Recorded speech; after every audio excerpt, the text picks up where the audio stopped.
Vedic Rasi Chart. The Vedic Rasi Chart, also known as the D1 chart or birth chart, is the foundational chart in Vedic astrology.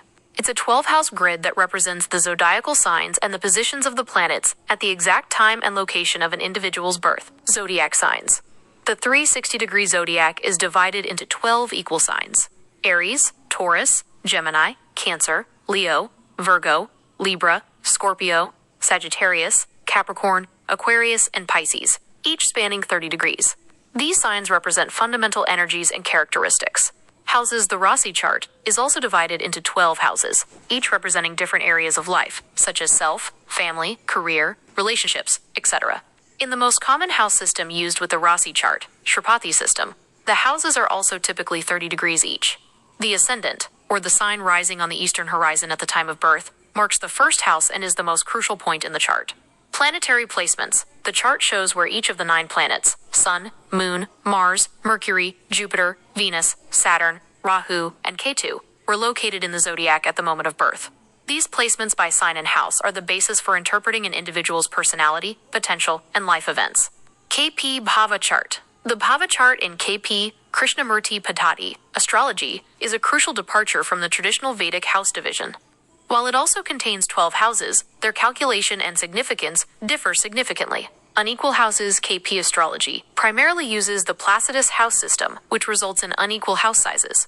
The cusps, starting points, of the houses are determined by dividing the diurnal and nocturnal arcs of the sun into 3 equal parts. This method takes into account the specific latitude of the birthplace, making the house divisions more personalized. Bhava cusps. The focus in the KP Bhava chart is on the cusps or the beginnings of each house. These cusps are considered highly sensitive points that influence the events related to that particular house. Planetary positions. Planets are placed in the Bhava chart based on their longitudinal degrees. A planet resides in the house where its degree falls, even if the sign it occupies spans across multiple houses. This means a planet might be in a different house in the Bhava chart compared to the Rasi chart. Key differences and why they matter for KP predictions. The fundamental difference lies in how the houses are determined and the emphasis placed on different chart elements. 1. House division. Vedic astrology often uses equal houses, Sripathi Paddhati, where each house spans 30 degrees. KP astrology uses unequal houses, Placidus system, calculated based on the birth location and time. This difference means the span of each house varies in the KP Bhava chart. 2. Focus. In Vedic astrology, the sign occupied by a planet is a primary consideration.